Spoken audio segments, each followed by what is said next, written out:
Case খেলবা আসো নিপুণকে ডিপজল চলচ্চিত্র শিল্পী সমিতি নির্বাচন সম্প্রতি অনুষ্ঠিত হয়েছে। এতে মিশ্র সদস্য সভাপতি ও মনোয়ার হোসেন ডিপজল সাধারণ সম্পাদক নির্বাচিত হন।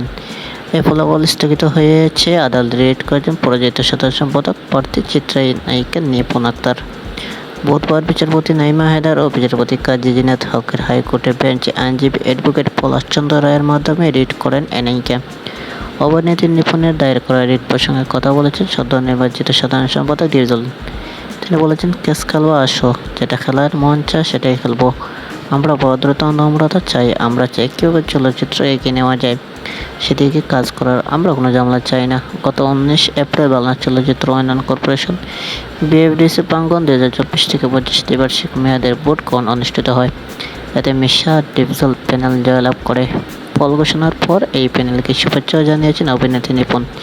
কিন্তু এর প্রায় 1 মাস পর গত 15 মে আদালতে রিট দায়ের করেন তিনি। তার দাবি, নির্বাচনে অনেক অনিয়ম ও কারচুপির ঘটনা ঘটেছে। বৃহস্পতিবার এ বিষয়ে সংবাদ সম্মেলন করে সংগঠনটির সদ্য নির্বাচিত কমিটি। সেখানে এসব কথা বলেন খল অভিনেতা ডিপজল। এ সময় আগের এক সাক্ষাৎকারে তাকে নিপুণের অশিক্ষিত বলার ব্যাপারে বলেন, সে তো ব্যাপকই অস্বীকার করে। রক্তের সমস্যা না হলে কেউ এমন বলতে পারে না।